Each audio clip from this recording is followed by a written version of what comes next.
أعوذ بالله من الشيطان الرجيم.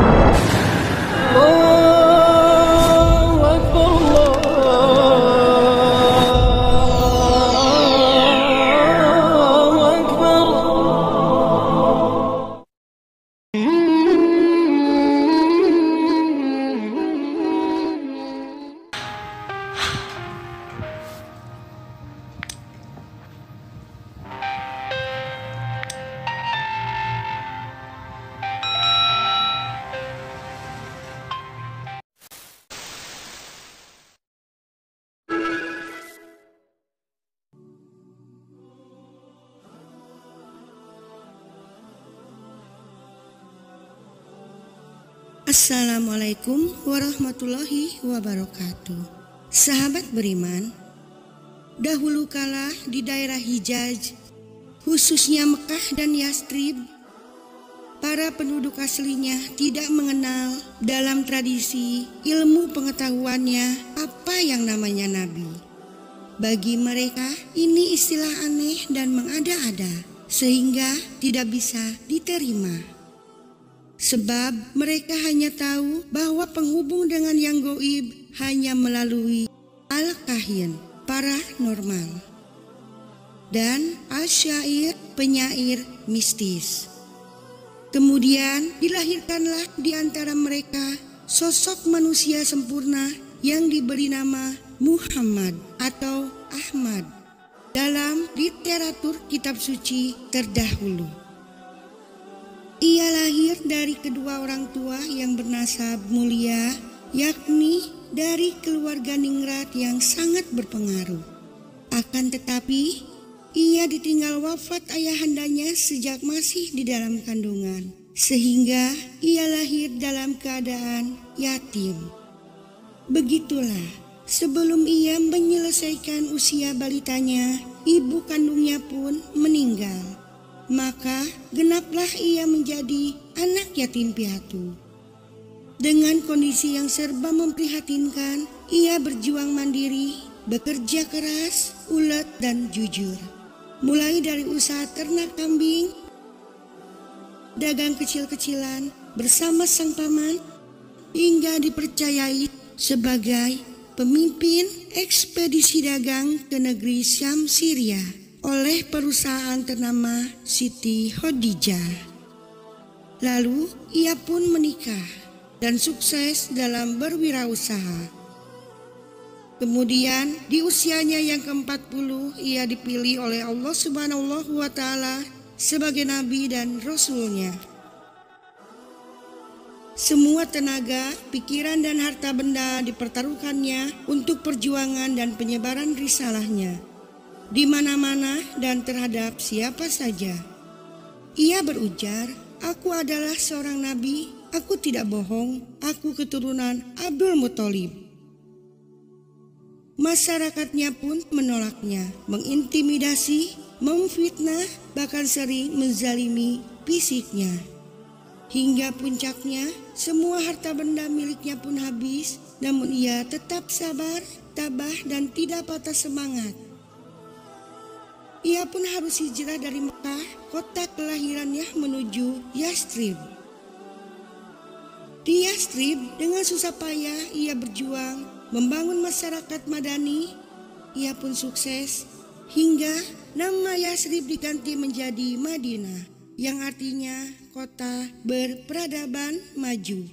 Bahkan Mekah, kota kelahirannya yang pernah ia terusir darinya, berhasil ia kuasai.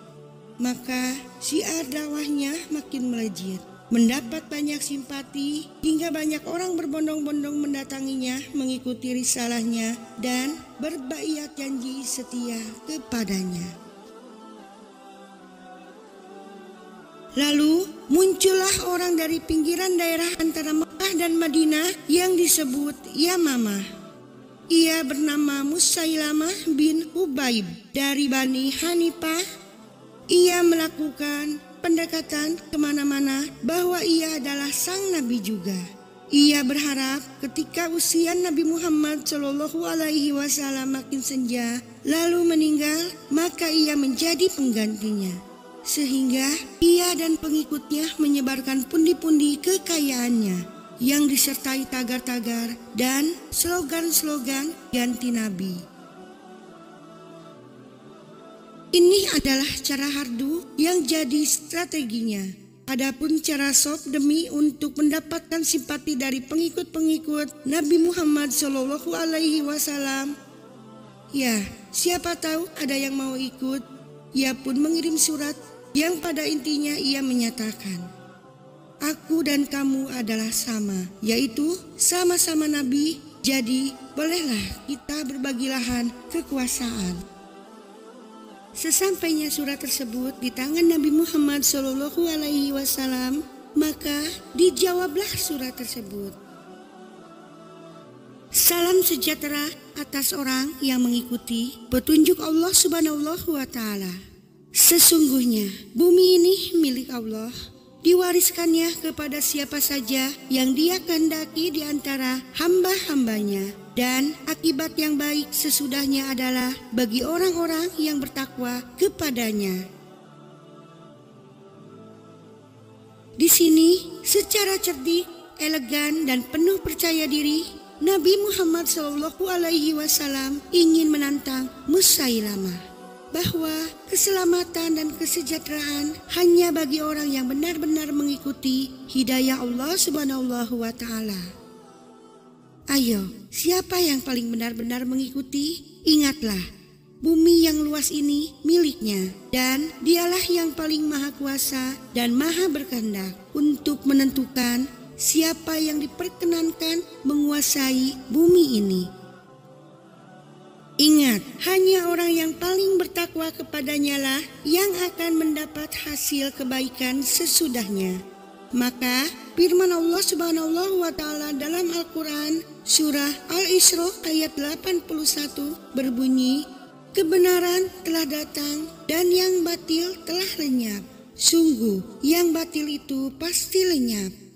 Seyoganya dimaknai bahwa mana yang hak dan mana yang batil. Ini bukan sekedar klaim-klaim, tetapi harus diserahkan kepada Allah Subhanahu wa Ta'ala agar diskenariokan di kemudian waktu mana yang bertahan. Jelas, haklah yang bertahan dan batil akan sirna.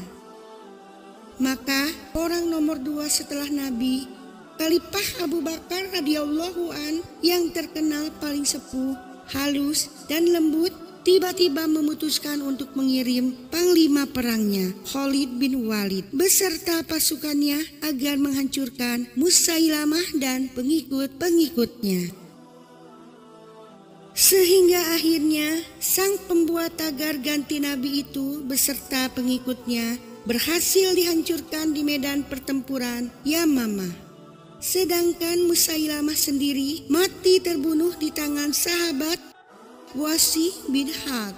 Maka benarlah hak telah datang dan sirnalah kebatilan. Sahabat beriman, perjalanannya kehidupan Nabi Muhammad SAW mengandung banyak ibrah atau pelajaran dan hikmah bagi siapapun yang dapat merenunginya. Wallahu a'lam bishawab. Sahabat beriman, terima kasih sudah menonton. Semoga bermanfaat bagi kita semua, dan semoga channel ini terus berkembang agar senantiasa memberikan hal-hal yang bermanfaat untuk kita semua. Amin ya robbal alamin. Semua yang baik datangnya dari Allah Subhanahu wa Ta'ala, dan segala hilaf mohon dimaafkan. Akhirul kalam, wabillahi taufiq wal hidayah. Wassalamualaikum warahmatullahi wabarakatuh.